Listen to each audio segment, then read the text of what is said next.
Bonjour à tous, aujourd'hui nous allons travailler un petit peu sur l'étalonnage et sur un petit menu seulement de l'étalonnage, de la fenêtre étalonnage qui est absolument génial. Donc je vais charger un plan dans le lecteur qui se trouve celui-là, donc je vais enlever cela, voilà, je vais virer ça pour que vous voyez tout. Voilà, donc on va travailler sur ce plan là. D'accord, donc je vais me positionner, mettons par ici, je vais venir dans la fenêtre étalonnage ici. Et dans la fenêtre d'étalonnage, je vais aller me positionner, alors par défaut je crois que c'est comme ça, hein, mais je vais aller me positionner là-dessus, sur ce petit icône là.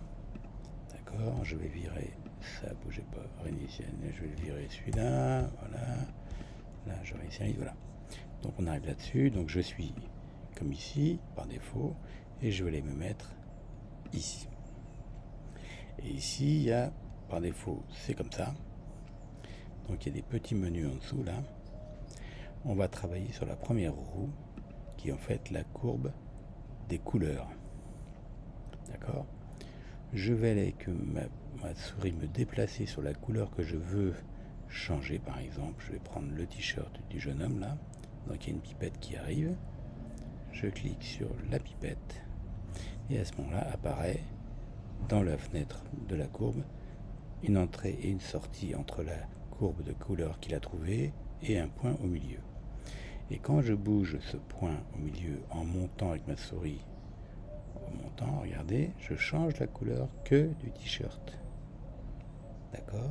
Et en descendant, je vais mettre dans d'autres couleurs, bleu par exemple. Ça, c'est super pratique pour changer la couleur d'un plan. D'accord? Alors, je vous conseille de faire ça. On va revenir un petit peu en arrière, on va faire des pommes Z. Voilà, on va revenir à 0. Et on va créer d'abord un nœud sur lequel je vais faire cette correction. Donc pour faire un nouveau nœud dans les trucs de plan là, dans les pneus, je clique sur ma souris, clic droit, je vais ajouter un nœud de correction.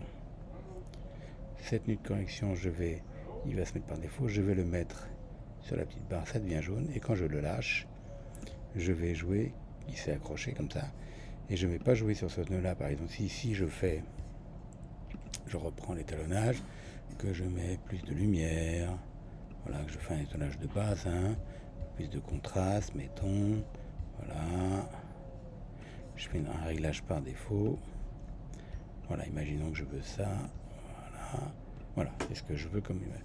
Donc j'ai travaillé sur ce sortie ici.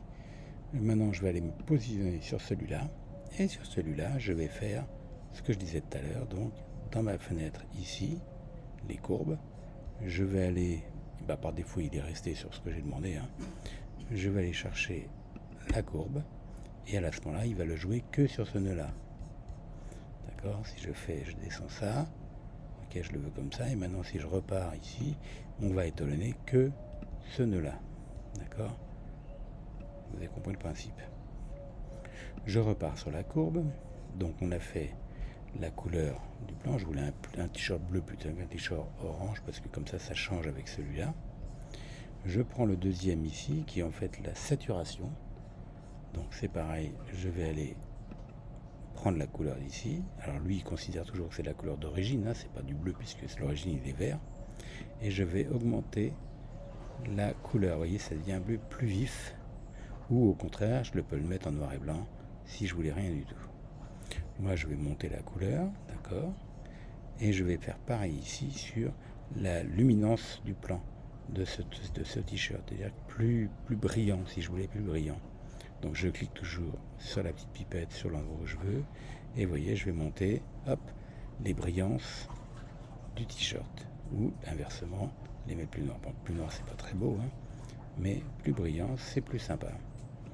Je peux toujours revenir sur celui-là, le premier, et plutôt de le mettre orange, vous voyez, je peux changer la couleur, le mettre vraiment très très rose, et en fonction de comment je me déplace à droite ou à gauche, les deux petits points que vous voyez là, en fait, ça limite la couleur du t-shirt.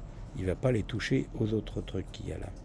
Évidemment, si je élargis la gamme de couleurs qui est en dehors du t-shirt, parce que lui il a défini que c'était ça comme t-shirt, eh bien je vais bouger évidemment ce qui va se trouver à côté. Vous voyez les arbres là-bas au fond, ils deviennent roses parce qu'ils sont correspondants à ce que j'avais. Il y avait du vert comme ça, mais il y a aussi du vert là-haut là, qui devient rose. Donc c'est pas bon comme ça.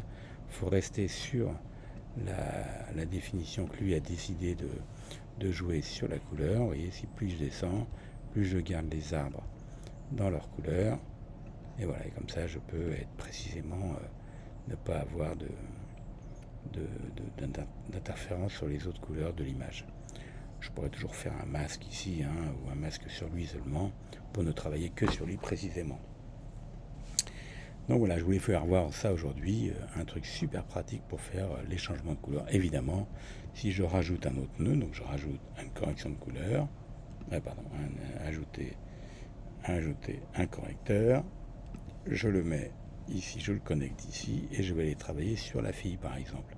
Donc je vais prendre la truc de la fille, et pareil, donc je vais lui demander, je changer la couleur que de la fille, et vous voyez, je peux changer à la fois le vêtement de la fille, lui donner plus de couleur aussi, tac, je clique, je sélectionne, et vous voyez, je peux vraiment les changer entièrement, les couleurs de l'image, et chaque nœud est différent, puisque ça n'a pas bougé sur ça, sur le général et sur ça.